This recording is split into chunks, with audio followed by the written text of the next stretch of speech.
Israel puts target on Mujtaba. Iran fires back with a blistering diplomatic warning and fresh threats. Israeli minister puts entire nation at greater risk with one explosive statement against Iran's leadership. Araghchi tears into Israel over threats following the U.S. brokered accord.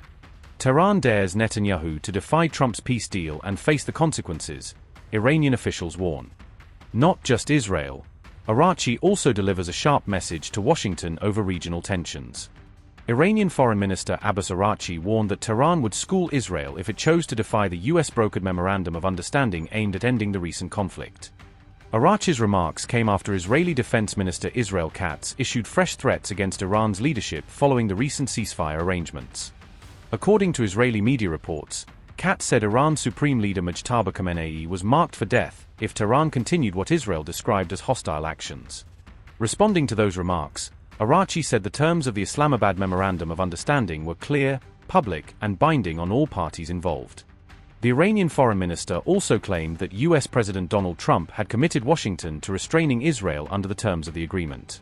Abbas Araghchi said, and I quote, "POTUS has committed the U.S. to muzzling its pets in Tel Aviv. If they ignore their master, Iran will school them." Unquote. Katz also accused Iran of using negotiations to extract concessions while insisting that Israel would never allow Tehran to obtain nuclear weapons under any circumstances. The Israeli defense minister, along with Prime Minister Benjamin Netanyahu, has also warned that a third direct confrontation between Israel and Iran remains a real possibility if tensions escalate again. Araghchi, however, cautioned that any military threat or hostile action directed against Iran would be met with an immediate, decisive, and powerful response from Tehran.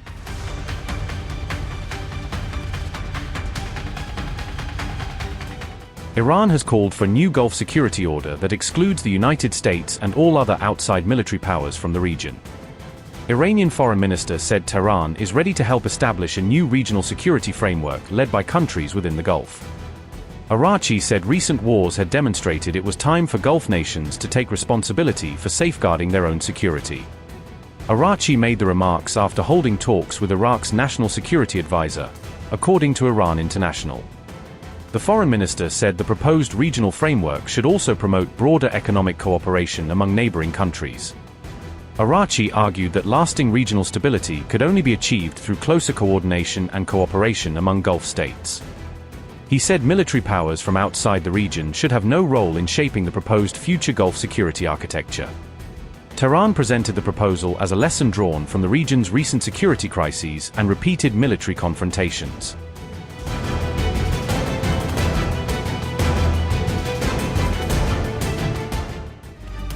IRGC-affiliated Fars said a commentary discussing nuclear weapons did not represent the agency's official editorial position or policy.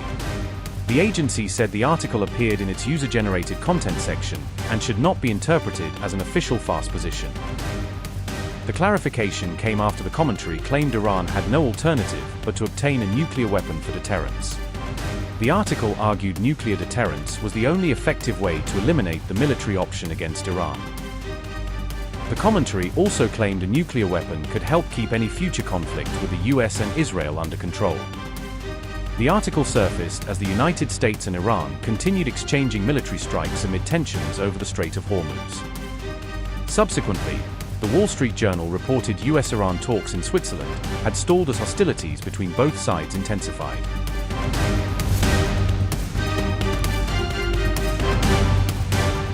However, Reuters reported the United States and Iran would continue negotiations as both sides sought to preserve the interim Memorandum of Understanding. A U.S. official told Reuters the technical discussions would address every major provision contained in the interim Memorandum of Understanding. The official said commercial shipping would continue moving freely through the Strait of Hormuz while negotiations remained underway. Axios, citing U.S. officials, also reported Washington and Tehran had agreed to halt hostilities while diplomatic efforts continued. The report said both sides were expected to meet in Doha later this week to address their dispute over the Strait of Hormuz. The diplomatic push came after an Iranian official said the planned June 28 talks had been abandoned following recent U.S. strikes. Tehran said the conditions outlined in the interim Memorandum of Understanding had not been fully implemented before any fresh negotiations. Well, the president's patience isn't going to last forever. Discussions are ongoing, particularly at a technical level of how to get inspectors in, the downblending and the other pieces that are focused on ensuring Iran never has a nuclear weapon. But they need to understand their leverage is diminishing by the day. The Gulf Arabs are creating all kinds of alternatives to the Straits of Hormuz. The UAE is moving oil through its pipeline that it's expanding. The Saudi Arabia is moving oil through its pipeline that it's expanding. We will create alternatives to our basing posture there. We will harden some may go underground, others will move. So this leverage that Iran thinks it has now is diminishing faster and faster, literally every week as we speak. And meanwhile, that this is in violation of international law. Even the Chinese government has said you cannot be taking tolls or fees. Iran was apparently relying on Oman across the waterway to help it set up this new infrastructure. And now Oman, just yesterday, has rejected the idea of tolls or fees. So they're completely isolated here. President Trump's not going to stand for it. And meanwhile, we continue to move ships out by the dozens every day. And world oil prices are not just stable, they're dropping. So Iran's attempt to hold the world hostage and their economies hostage are completely failing. So Iran, as Secretary Rubio just said, Iran has a choice to make. It's going to be a responsible nation, or it can continue down this path to absolute ruin. And don't think for a second that President Trump isn't going to leave every option on the table to achieve not just our aim, the entire world's aim, that Iran never has a nuke.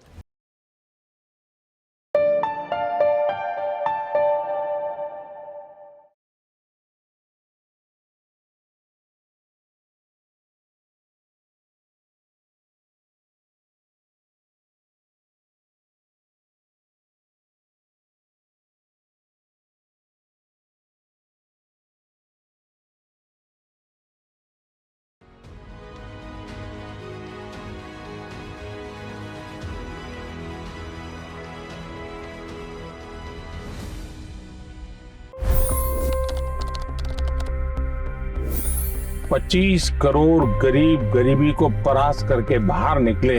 For the good of our nation, let's work together and let's truly make America great again.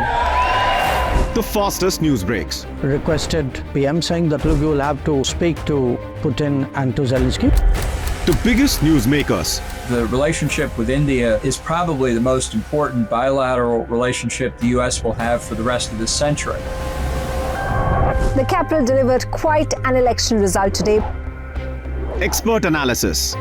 The million-dollar question today is how to stop this dance of death.